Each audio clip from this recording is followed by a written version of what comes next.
Okay, so today we're going to talk about the fundamentals of losing fat and building muscle, right? So I'm going to try to make it like really, dumbed down as easy as you can, give a bunch of strategies and make it like applicable to you guys, as much as you can, so you can actually use the information I give you. So, a disclaimer, this is my research and experience, right? So I've, been doing this for a long time, somewhat, like 3 years at least. I've put a lot of time looking into different information, and it's a very controversial topic. It's what is it? The three most controversial topics are religion. One of them was politics, and the last one was fitness and nutrition. So, pretty much whatever. If you guys have heard something different, that's fine. You know what I mean? It's kind of like this is kind of my perspective, of what I've learned. So. Weight loss, we know it's a billion-dollar industry in America. There are thousands of devices and products that promise to get you impressive results fast. There's like pills, machines, wraps, really weird stuff that they just kind of endorse, and they come up with something new every time. But the thing is that they never really work, because it doesn't work that way. There's actually a science to fat loss that I will talk about.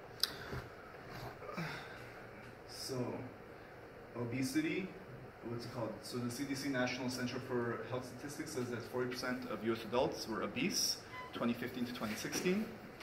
And pretty much just a chart, they're saying men and women, those are the averages for ages, and that's pretty much 40% of the population is obese. So why is that a problem? More medical costs. So it's going to cost, what is it? The annual medical cost of obesity in the US was $147 billion in 2008, and generally it's like $1,500 more than for those that are obese compared to regular people in terms of medical costs. So financially, it's a negative. It's a disadvantage. And also the bigger issue is that there's increased risk of developing a bunch of really bad diseases that you don't want to have. The top 5 would be like coronary heart disease, cancer, what is that one? Stroke, what's it called? There's also diabetes. So basically, on that little graph there, the blue one, the red one, that's how, those are the major killers in the US, and obesity could easily lead to those conditions. So you don't basically, obesity in and of itself could lead to much worse conditions that are the top contributing factors of death in the United States. So how could we avoid obesity? Any idea, guys? Just the general concept, whatever comes to mind. Yeah. Working out. Yeah. Not spicy foods. All of that. So pretty much the general idea for avoiding being in that obese range is being at an ideal body fat range. Nothing too crazy. It's just the more ideal you are, the less likely you are to, get those really bad diseases that could, negatively impact your life. So that's for, ages 20 to 40. This doesn't really apply to you guys, but I have one that applies to you guys. This is for a little bit older, from 20 to 80. So look at that, I guess, for a sec.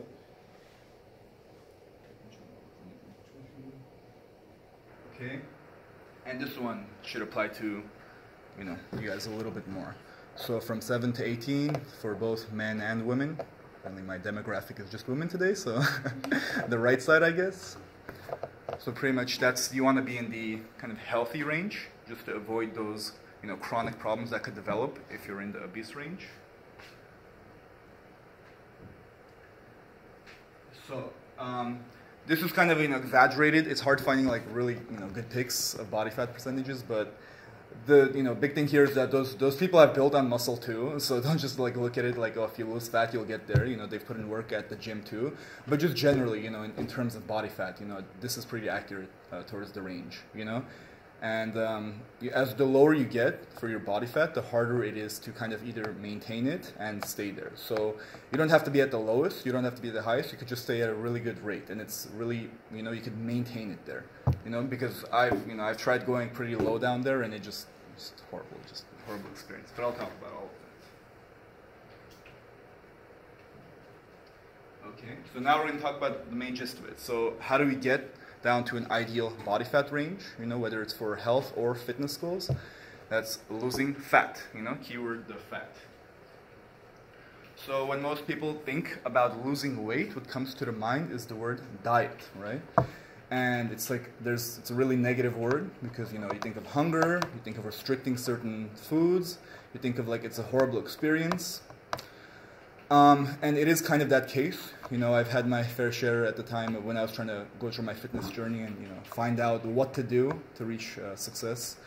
I had also done like fad diets, which are basically they're very low in calories. You follow a certain protocol. You eat specific foods that are bland. I remember a while back they did a couple years ago the military diet, which is so random. So they have a bunch of different diets that pop up.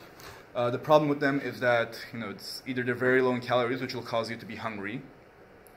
They're bland food selection, so you're gonna feel like restricted in terms of what you're eating, or and you'll pretty much gain the weight back if you go on just the fad diets, and there's a reason for that. So, and they also call it the unhealthy like yo-yo weight loss plan. So just because you kind of bounce back and forth. So what is here? Yeah. Okay. So some misconceptions before I get into actually how to do it. So losing weight, it's kind of, I don't really like calling it losing weight because you could, weight is in terms of like fat, muscle, and water. So if I could lose a lot of weight just tonight. I could lose probably 8 pounds if I wanted to, 7 pounds. But that's not what I'm aiming for. That's not what I want. You know what I mean? You want to lose fat because that's the thing that's gonna, make you impact your health, and it's gonna be, aesthetically. You're gonna get the aesthetics that you want. So you want to focus on the fat loss. That's why, I term to call it fat loss, not weight loss. And another thing, there is no such thing as spot fat removal. So if you have like a specific area of your body, whether it's your stomach, your, what is it called, muffin tops, that you want to lose fat, you can't just isolate that region right there. It doesn't work like that. So building, the reason we think it works like that is because of building muscle. We know, okay, if we train a specific part of our body for muscle, then it's going to grow in that certain area.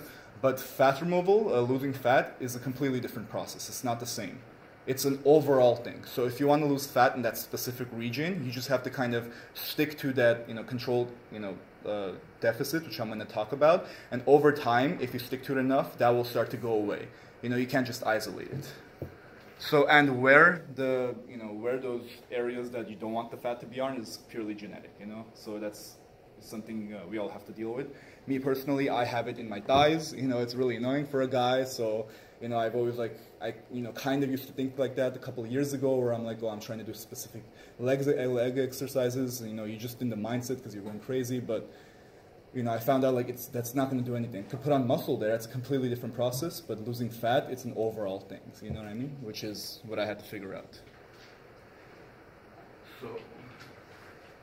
So what we want is to lose only fat and to keep it off. It's the big part, and to keep it off. You know what I mean? But we also want to minimize, keyword minimize, feelings of hunger, restriction, and agony.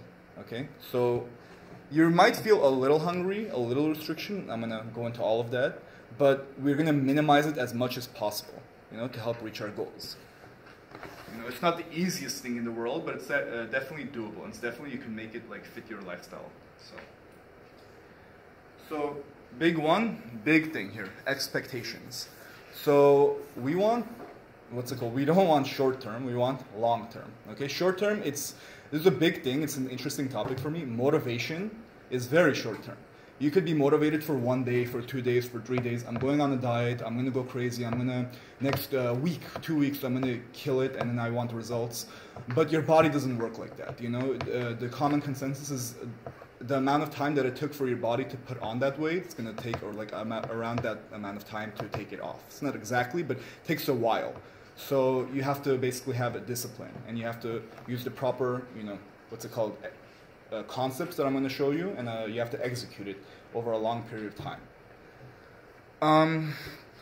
So what you're going to have to do, if you want it, is do a shift in lifestyle habits. So either eating habits, the quantity, and I'll go into that, so what the eating habit shift is, for the quantity or quality food, or exercise. So you're going to have to shift one of those. I definitely prefer eating habits, and I'll talk about why. But you definitely have to do a shift in eating habits if you want a change in your body, It doesn't have to be horrible, but it's kind of required. And in terms of actual numbers, I'm sure you guys have heard of this. The normal rate is more or less than 1 pound a week. It depends on person to person. You know, if you're more overweight, you could do a little bit more. If you're less, it's going to be a little bit less. But that's the general idea. And why it's losing it at such a slow rate is important because number one, you won't go like crazy. You know, you're going to be on a deficit. That's the whole idea of it. But you want to not basically be in that agony. You want to have it maintained, have your lifestyle revolve around it. And you also don't want to waste your muscle, because if you're in too low of a deficit, there are other problems that can arise. Your body will start metabolizing muscle and a bunch of other things. And pretty much, yeah, that's the main thing. So you want to burn a little muscle in the process. Okay, so we're going to talk about the concept of losing weight, so like what the idea is. So losing weight in a healthy manner and keeping it off is actually simple. That doesn't mean it's easy. That doesn't mean the execution when you do it is going to be easy, but the concept itself of what you have to do is not that complicated. It's pretty simple, and whatever I'm going to say, you guys have heard it before. So, but I said the execution can be challenging. It heavily depends on an individual's personality. Or basically that means that I'm going to give a bunch of different strategies and stuff. What would work for me will probably not work for you. So a lot of people have said different strategies for me. I've tried a bunch out. For me, the weirdest strategies work. You know, I'm just because of the way my brain is set up, my personality. I have to do some really, you know, unorthodox things to kind of, you know, keep it in that, you know, maintaining and losing weight and stuff. But for other people, it might be just a simpler, what's it called, concept that they just have to do, strategy. So let's go into the idea of a calorie budget. So the whole idea, the whole thing about fat loss, it revolves around this concept. So we're going to talk about the concept right now. It's intake versus expenditure, which is basically what you eat versus your TDEE. And I'll explain what TDEE is. It should be there. Yeah, it should be. So if what you eat is greater than your TDEE, or you know your expenditure, which you're expending, then you're going to be in something called a caloric surplus, and you're going to gain fat over time. You know, it's not going to be right away, but over time you are going to gain fat. If what you eat matches what your body is burning, then you're going to be in maintenance, so you're going to maintain fat. And if what you eat is less than what your body is expending, you're going to be in a caloric deficit, and you're going to lose fat. So they gave like a seesaw analogy there. And pretty much that's the whole idea. So it's kind of like a numbers game. You want it to be, if you want to lose fat, you want to be in that deficit, you know? And I'm going to talk about how much and, you know, what's the difference between fat diet and not. But you want to be in that deficit. That's essentially what you have to do if you want to lose weight, fat. That's the area you have to be. So let's go into the idea of expenditure. So I said there's intake and expenditure, right? What you eat versus your TDEE. Well, what is TDEE? Well, essentially, it's based off like equations and stuff, but I'll explain. You know, it's all connected to BMR. So this is all expenditure. So BMR, your basal metabolic rate, that's basically your body breathing, living, just having its organ functions, pumping blood, all of that stuff. You know, it regularly does sweating. It requires energy, just regular energy, for your body to sustain itself. And there's an equation that you could use that could help people figure it out. For men, it's that, and for women, it's that one. And basically, when you plug it in, how much you weigh, your inches, and your age, it's going to spit out you a number, and that's going to be a calorie. So that's going to be a certain number of calories, and that's going to be your basal metabolic rate. Which means, if let's say it's 1,500, that means in a day, if you eat 1,500 calories, those 1,500 calories are going to sustain you, just sustain you. Nothing more, nothing extra, just sustaining your body. Next, there's estimated energy intake, which is when you get the BMR and you multiply it by your activity factor. That's pretty much, activity factor is just very vague. That's kind of in terms of what you do in terms of like a job or your daily life, you know what I mean? So it's pretty much what your daily like errands consist of. So if you're a student, most of the time it's going to be like sedentary. You know, you're taking notes, you're at home. You know, this is not something like exercise. This is just generally like what you're doing on a day-to-day basis. If you're a construction worker, it's going to be up there. So it's going to be kind of like moderately active. So that's just a factor that goes into the equation of BMR. And basically it multiplies it by that multiplier, and it kind of elevates the amount. So if you're a construction worker, you have that BMR that your body has to, kind of adhere to and make sure it's what's it called, your normal daily functions are taken care of, and you also have that certain activity, that certain job or function. And then there's TDEE, which is basically the EER, which we talked about, but now it's on top of that, it's excess exercise or something additional that you do on a day-to-day basis, that it factors into it. So, if you have a job, but then you decide at the end of your job or your student or your work to go and do exercise, that's going to be extra calories that your body needs to maintain itself. And that's the main one we're going to use, the total expenditure, which is TDEE, all of those combined. So, expenditure, so we have an example of it. This is for me, let's say. I put my values in, so I weigh 160, I'm 70 inches, and I'm 23. I put that into the male part of the BMR, and that's how much my BMR is, 1730, which means that in a day, just to maintain my function, takes 1730. But because I'm kind of, I'm a student, but it's not like nothing. I still have to go to class. I drive, I walk to class, campus, and back and forth. My activity factor would be a 1.2, so it's somewhat sedentary, definitely is. So I multiply that by 1.2, and I get 2076. So that just, without me doing any exercise, generally day to day, if I have 2076, that's what my body needs to maintain it, the energy that it's exerting to do those activities. And then on top of that, I put a 0 because I'll talk about it, but basically you just add on. So if I do a jog, and I'm going to show you a bunch of different exercises, but if I do a jog and I burn 100 calories, then I'm going to add on 100 for that day specifically. So it's 2076, but let's say I did a jog, it's plus 100. Right now, let's say I'm not doing anything today because I'm busy studying and I have finals, so I'm doing plus 0. So my TDE is going to be just 2076. It's going to match the EER. So we know those facts, but what do we do with that number? So like I said, this is expenditure we talked about. The goal is a slight caloric deficit for an extended period of time from the TDEE. So we found the TDEE, if we find it, but now we want to be under it. It's kind of like that seesaw thing. So if you're under your TDEE, if you eat less than you expend, right, then you're going to be losing fat gradually. Okay, I said 10 to 25% deficit max because, like I said, you want to do it at a slow rate. When it's near 10%, it's pretty much, and I think I'll put it there. So if it's near 10%, you're going to still lose fat. So if you're under your TDE, no matter how much, you're going to lose. It's just going to take a very, very long time. If you're over it, like I put there 40%, then it's going to take, it's going to be much faster. You're going to lose, but you're going to lose muscle along with it. It's going to be really hard to adhere to the diet. It's going to be really hard, eating stuff. So you want to be at kind of like a sweet spot where it's, not too difficult, but it's not taking forever. You don't want to do it for like 7 months for just a little bit of weight. So the idea is that you want to be in a 25% deficit. So when I put in my numbers there, all on the top side, that's for a day, so 2076. On the top, we have, if I have, let's say, 500 over, it's just kind of an arbitrary value. It's a surplus. I'm gaining fat in the top one. If it matches my TDEE, it's no deficit. I'm maintaining. I'm not losing or gaining. But if it's under, like 1557, which is exactly 25% of it, then I'm slowly losing fat. And it's, the fastest results with minimal muscle risk. But if I'm really under, like 1246, which is a huge 800 calorie cut, it's almost like 50%, I'm going to still lose fat, but it's going to be really bad. I'm going to pretty much, waste all the progress I put in the gym and my muscle, and I'm going to like lose. It's hard to adhere to that too. I'm going to bounce back after it too. Like I said, that's pretty much a yo-yo diet. Those fat diets pretty much do stuff like that.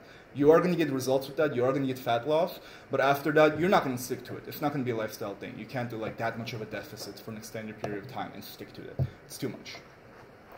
So in a week, all those numbers just multiplied by 7. You could think of it as a day-to-day thing, or you could think of it as a weekly thing. So your budget could be as a weekly calories, so 14,000 instead of 2,000, So either way, it's the same idea. If you're, I don't usually look at it from day to day because what happens with that is sometimes I do more exercise, sometimes my TDE goes up and down. Generally, I like to look at it just as a weekly thing, just making sure weekly my total expenditure or what I eat total is less than my total expenditure, just long term. It's much easier to see it like that. Okay, so expenditure, this is exercise. So if you do exercise, it adds on an activity, an exercise to your TDEE, so it increases your total daily energy expenditure. These are some examples. Because you guys would be kind of, I'm more of the 155 pound person. You guys, I guess, are more of the 125, 130, you know. So it's pretty much, it's not that high, you know. If you're running like really fast, you know, you can get up there to a high calories, but it's rigorous work, you know. To burn more than like 200, 300, you have to actually be putting like a good chunk of effort to burn those high numbers. So generally, it's like 100 calories for 30 minutes, you know, 200 for an hour or something. Same thing with sports, as you can see, you know, it's like 200 for 30 minutes max. So, and you're gonna break a sweat. So these require you breaking a sweat if it reaches those 200s. So let's go here. So expenditure, so exercise tips. What if you do want to do a general cardiovascular exercise to increase your TDEE? You want to pick an activity that you enjoy doing. That's huge. So you could stick to it. Makes sense.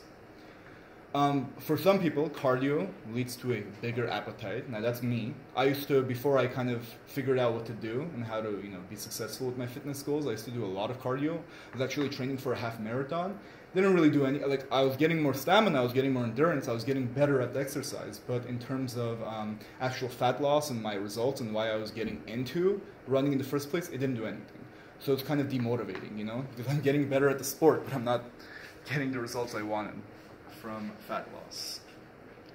But weightlifting, on the other hand, you know, this is something we'll go into a lot later, but weightlifting will increase your muscle mass, which is good because it will raise your BMR, right? You have more muscle, you have more basal metabolic rate, so the general amount of energy to basically maintain your body is going to increase, which is going to make it easier to maintain a lower body fat. So if you have more muscle, pretty much, overall, your total expenditure is going to go up. You know, it takes a while, definitely, but that will happen over a while. You know, so that is a way you can kind of like synthetically, artificially increase your TDE, right, for like the long term and make it easier to maintain the lower body fat. You know, you don't always have to kind of do it. It's an investment though. So we'll go into it. So now we're going to talk about intake. We just talked about expenditure for a while, which is basically, TDE and all that stuff. Now we're going to talk about intake, which is eating habits, what you eat. So eating habits. So it's much easier to manipulate the intake compared to the expenditure. So as an example, it takes like 30 minutes to burn around 100 calories, just regular jogging, not killing too much of a sweat, but it takes 1 minute to eat maybe 100 calories, maybe even less. So it's really easy to, put, what's it called, have the intake exceed the expenditure. So you want to focus on the eating habits, the intake part. That's much easier to make, to manipulate compared to expenditure.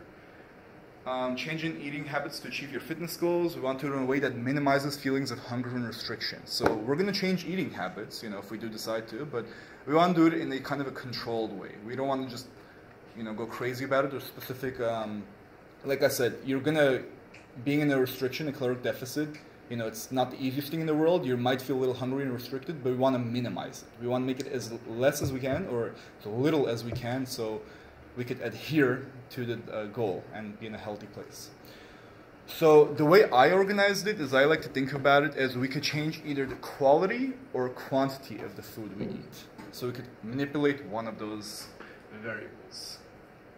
So, changing the quality of the food we eat. This is a little bit more restrictive, as in, it's a change in eating habit, we know that, but what's it called? Changing the quality of what we eat is pretty much the food itself. Not the amount, but the food itself, how tasty is it, or is it junk food or not.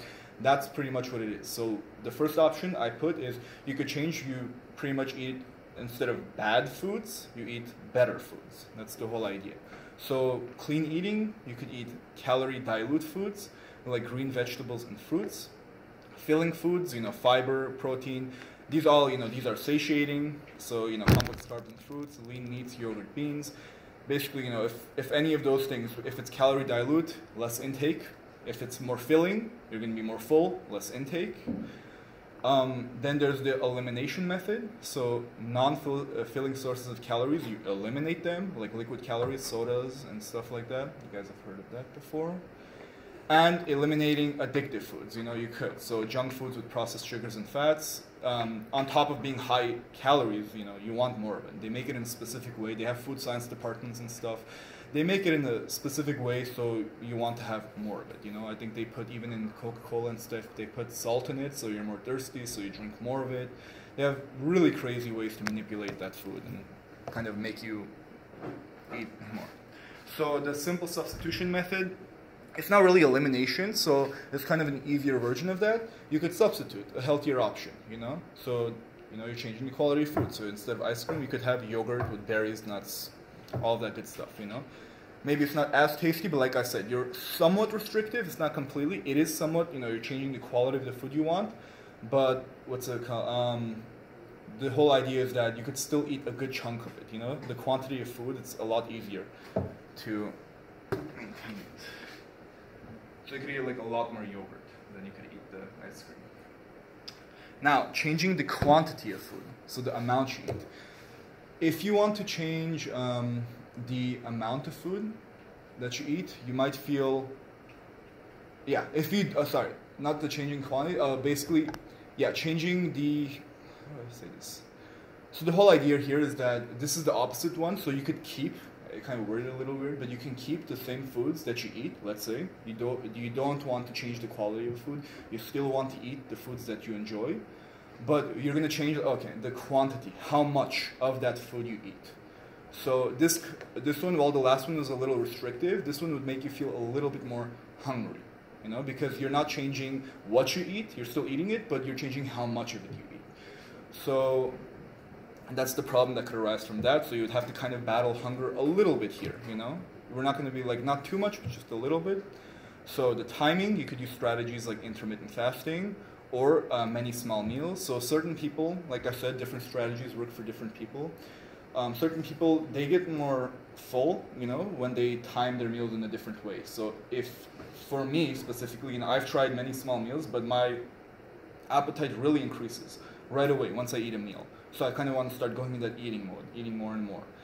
But for other people, it works fantastically. When they eat small meals, they get full, and it lasts them until the next meal. And I've never gotten that. It just doesn't work for me. But intermittent fasting, when I started programming that into my diet, it just works. I try to elongate or make when I eat my breakfast as late as possible. 2 o'clock, 3 o'clock, whenever I can. And by doing that, it just decreases my appetite. And once I do eat, I'm a lot more full. And there's a lot of reasons for that, but it just works for me. So, but those are one of the two ways. You could try either one, and see which one works for you, because it's going to be one or the other. That's for timing. In terms of, there are ways to kind of trick your brain into eating, into feeling full. So you guys have heard of smaller portion sizes. That makes sense. It's kind of like, an illusion for your brain. Eating slower, because you'll get full. It takes a while for your body to kind of get in that mode where once you eat something, it sends the signals that we ate it, we're full, we're fine. Don't multitask. Focus on when you're eating, because it's just really easy to do something else and eat just casually. And use stimulants. By that I mean caffeine. You know what I mean? Another stimulant that I wouldn't suggest it at all, but I'm just saying it is a stimulant, is tobacco. It does work, but that's so bad. It's going to cause a bunch of other health problems. Caffeine, it's not the worst. If you can moderate it, if you can kind of control it, it could really close your appetite, and that's what I do. So I combine, a lot of different facets. For me, it's really hard for me to stay in a deficit, specifically. So I have to combine both intermittent fasting, if I'm trying to be in a deficit, caffeine, an adequate amount, and a lot of healthy foods, a lot, primarily healthy foods, because it's really hard for me. That's why I have a passion for this thing, because I've been trying to figure it out. Okay. So intake, as a last resort, what's it called? So this is all, if you don't count in, you don't have to count your calories for all of that. You could just implement strategies and hopefully, just kind of hope that your intake is lower.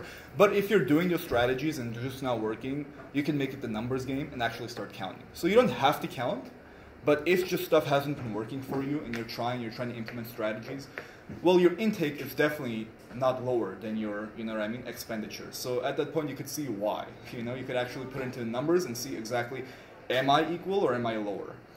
And you could do that with an app, right? MyFitnessPal. I'm not tech savvy. I'm not into that. I do it by a notebook, which I think you guys might as well.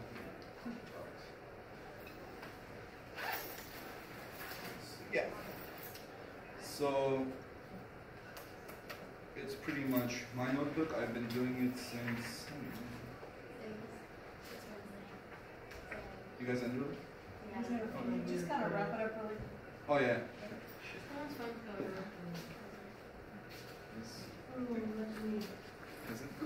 All right. I'll conclude like the thing part. We're almost done with the fat part,